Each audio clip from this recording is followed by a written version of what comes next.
So, and I'm with you. Batman was definitely not better the second time around. But we were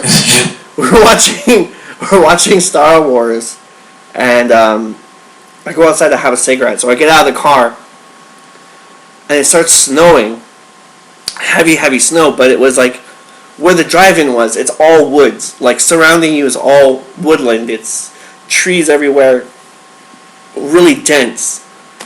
And it started snowing during the lightsaber fight at the end in the snow.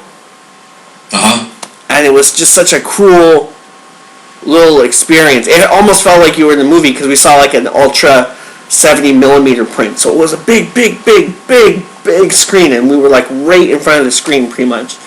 So I could just stand there watching the movie with the snow coming down on me, and it felt like I was inside the movie. It was pretty cool. Definitely. That's my Star Wars story. But did you like the movie?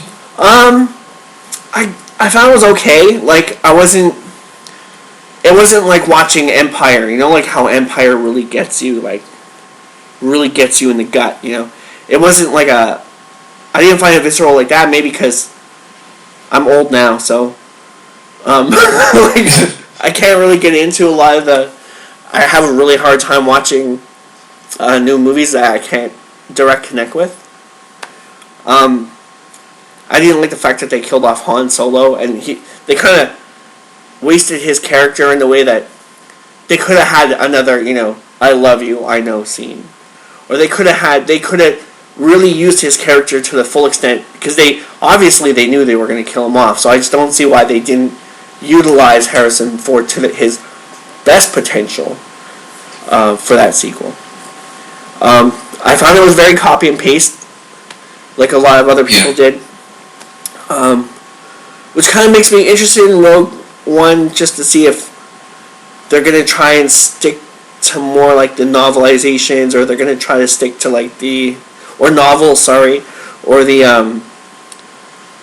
if they're going to try to make it a little more original. I don't know, but, I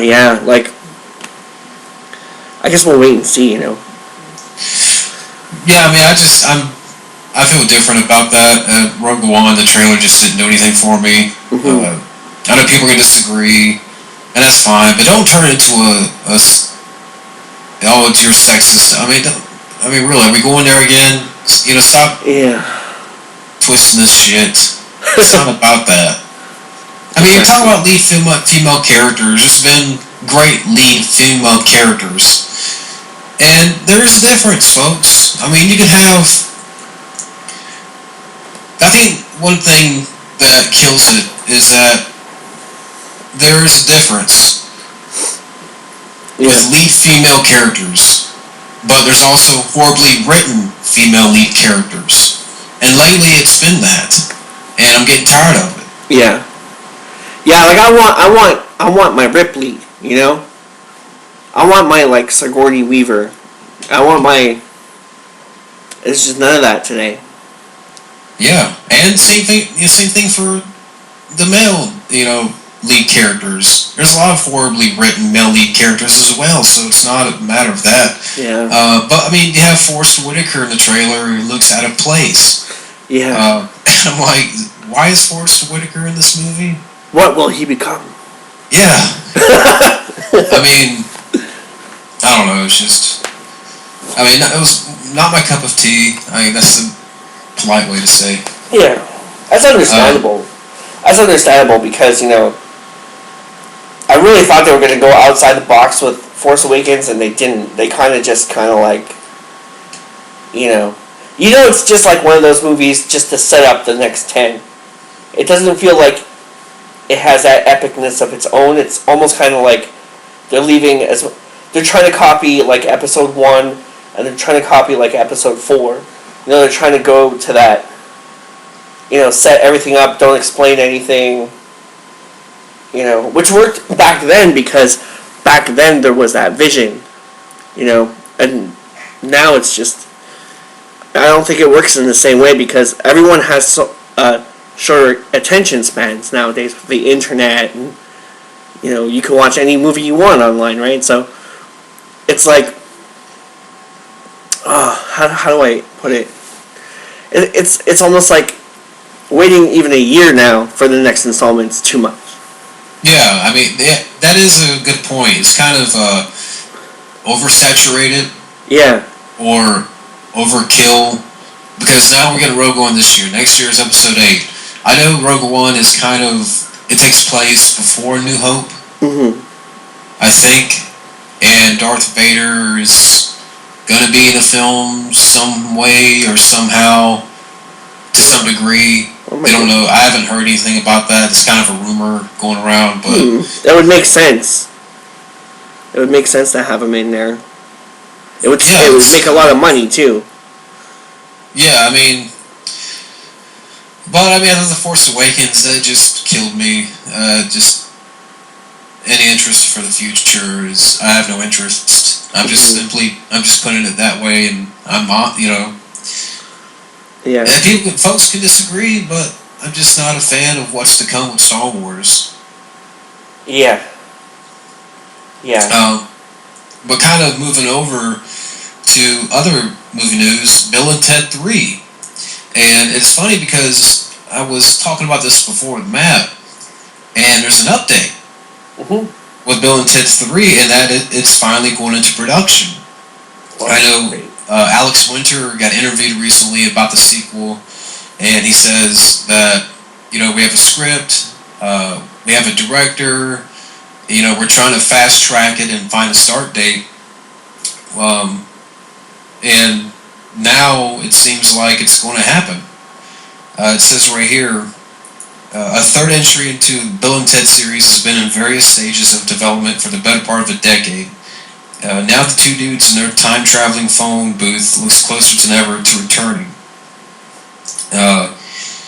When asked if a start date would come by the end of this year or during the early part of next year, Winter replied, hopefully the former, possibly the latter. And if you're wondering, Keanu Reeves is returning. It seems like, I think they do have a studio behind them. So, Bill and Ted 3, it looks like it's coming to fruition. Alex Winter and Keanu Reeves is back, and I think it's the same writers that wrote the first one. If I'm correct. Yeah. Winter says, we're knee-deep in the script. It's been written by Chris Matheson and Ed Solomon, who wrote the first two. They're fantastic writers, and the script is great. We have a script, we have a director, we have a studio, and we're just trying to nail the start date. What are your thoughts? I like this idea, because, it was such a big part of my childhood, going into teen years. So, yeah, why not? And it's great to have that whole premise of they haven't written that song yet that changes the world, right? So there's that great responsibility, and especially with Keanu, he's got great talent with him, and just to go back and watch him from before until now and seeing how much he's changed, it would be great to see that side of him again. It'd be great. I mean, he plays his own instruments, so that's a plus. Do you think it's going to work out? It's been 25 years since Bogus Journey, and a lot has happened with Keanu Reeves. With Speed and The Matrix, Constantine, John Wick. He's had a great career. I wonder how he's going to go back to that character. Is this going to... Do you think this is going to work? Do you think this is going to work out? I think so. I wouldn't be surprised if they weren't their old selves. I wouldn't be surprised if they were very...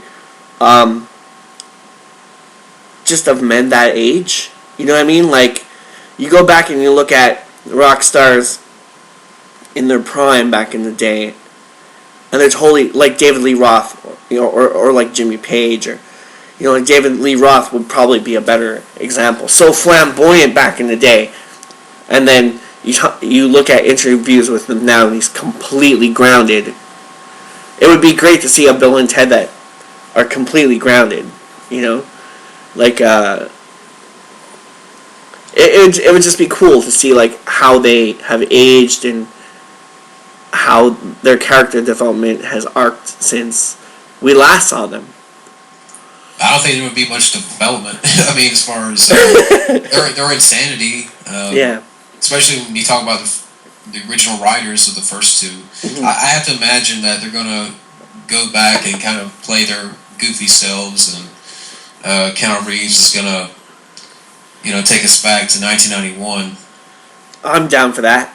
I'm down. Hey, it's interesting because, it's like, again, you mentioned all these films with Keanu Reeves, and he's definitely matured as an actor, and he's done a lot of great action movies, the Matrix trilogy and stuff. So I wonder how he's going to pull that off. And as far as Bill and Ted 3 is concerned, I have some worries. I'll be honest, because I saw Dumb and Dumber 2, and that was a piece of crap that I don't want to see again, and I don't want that from Bill and Ted 3.